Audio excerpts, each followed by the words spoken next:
Première question, vous avez les quelques caractéristiques d'un compte. On commence toujours par le titre et la source.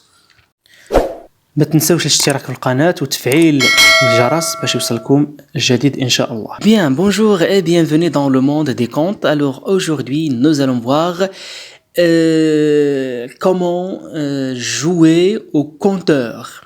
D'accord, que vous avez un compte dans la page 28-29, donc qui concerne bien sûr les élèves de la première année du cycle collégial.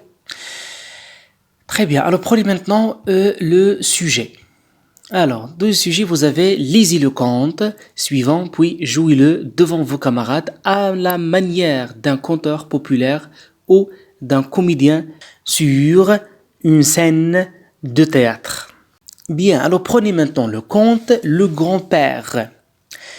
Il était une fois un vieil homme qui était devenu faible. Ses yeux étaient troublés, ses oreilles n'entendaient plus du tout, et que ses pauvres vieux genoux tremblaient sous lui.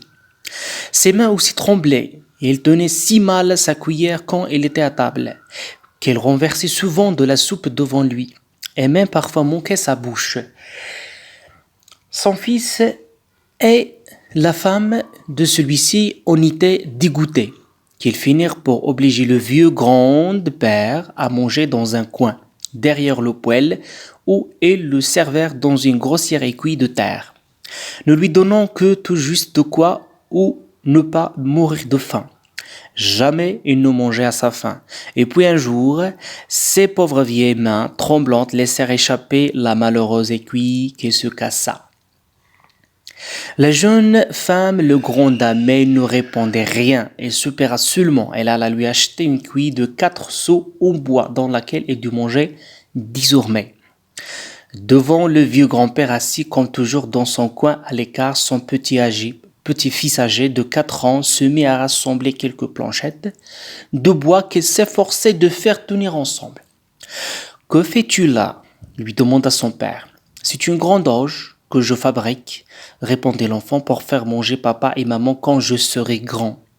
La mère et la femme échangèrent un long regard, puis commencèrent à pleurer. Ils finirent revenir le vieux grand-père à leur table et mangèrent toujours avec lui depuis lors, sans gronder jamais, quand il lui arrivait de se tâcher ou de répandre un peu de soupe sur la première question. Vous avez les quelques caractéristiques d'un conte. On commence toujours par le titre et la source.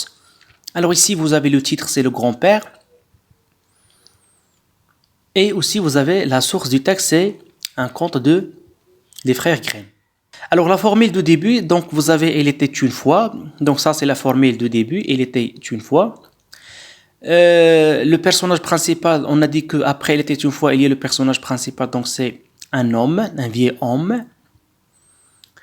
Les indicateurs de temps, donc c'est « Il était une fois un jour ». Voilà, vous avez « Il était une fois », c'est un indicateur de temps, et vous avez un jour. Voilà. Un jour. Ensuite, vous avez les temps, la cause du départ des personnages. Donc, le grand-père, donc père, il s'est tombé l'écuelle qui s'est cassé. Les personnages sont en conflit avec le personnage principal. D'accord. Alors, les temps verbaux utilisés, vous avez l'imparfait, vous avez été tremblé, et vous avez le passé simple, se cassa, les laissa. Très bien. Ensuite, vous avez la page 28. Alors, les expressions qui caractérisent le vieillard, ou là, le portrait physique moral du grand-père. Alors, ici, vous avez un vieil homme. Alors, c'est un vieil homme. راجل كبير في السن. Ses oreilles n'entendaient plus du tout. يعني ما بقاش كيسمع. Ses yeux, ses pauvres vieux genoux tremblaient sous lui. يعني رجلو كيرتعدوا. Ses mains aussi tremblaient حتى رجلين حتى اليد ديالو كيرتعدوا. D'accord? Alors ça, ce sont des informations sur le portrait du vieillard. Le vieillard, c'est le grand-père. Alors prenez maintenant la question suivante. Vous avez le comportement de la famille avant la fabrication de l'auge par le petit-fils. يعني هنا كيفاش كانوا كيتصرفوا مع الاب مع داك الجد ديالهم قبل ما يصوب داك الدري الصغير صوب داك لوج واحد الزلافه كبيره بالخشب والتصرف ديالهم من بعد ما صوب هاد l'oge après la fabrication de l'oge par le petit-fils. Alors ici vous avez sa femme et son fils étaient dégoûtés. يعني شمئزاز يعني ما عجبهمش الحال. Ils finirent par obliger le vieux grand-père à manger dans un coin derrière le poêle. شنو قرروا انه يعزلوا داك الوالد داك الجد ديالو في واحد البلاصه يبقى ياكل بوحدو. فوالا دونك هذا التصرف ديالهم قبل ما يصوبوا داك التصرف ديالهم ابخي. Ils finirent revenir le vieux grand-père à leur table et mangèrent toujours avec lui. هنايا بعد رجعوا من بعد ما تاثروا بداك الموقف ديال داك لو بيتي اونفون لو بيتي فيس رجعوا داك لو grand-père بقى ياكل معاهم pour toujours. Voilà donc maintenant voilà c'est ça la différence entre le premier comportement et le deuxième comportement. Alors ensuite vous avez la prononciation de quelques mots. Alors هنا مطلوب منكم انكم تنطقوا هاد الكلمات بطريقه صحيحه. Alors prononcer d'une manière correcte. Alors on commence par le premier mot loge, auge, aiguille, tremblante, répondre. Ses yeux étaient troubles, ses pauvres vieux genoux tremblaient sous lui.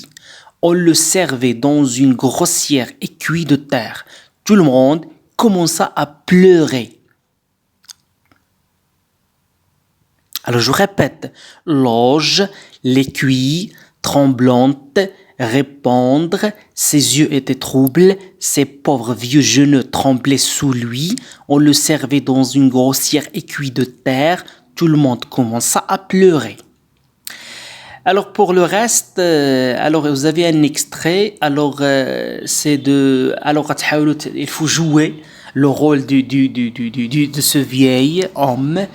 هنا غتحاولوا تلعبوا الدور ديروا كوم اون بيس دو تياتر ديروا بحال التياتر بحال المسرح تحاولوا تلعبوا الدور ديال لو فيي. il était une fois un vieil غادي تصرفوا بحال واحد لو فيي واحد الانسان اللي كبير في السن يعني ما كيشوفش مزيان ما كيسمعش مزيان يعني اليدين ديالو كيترعدوا رجلو كيترعدوا عنده واحد لاكويير في يدو واحد المعلقه وهاد المعلقه يعني كتزعزع ويعني ما كيشدهاش مزيان وملي كيجي ياكل طابله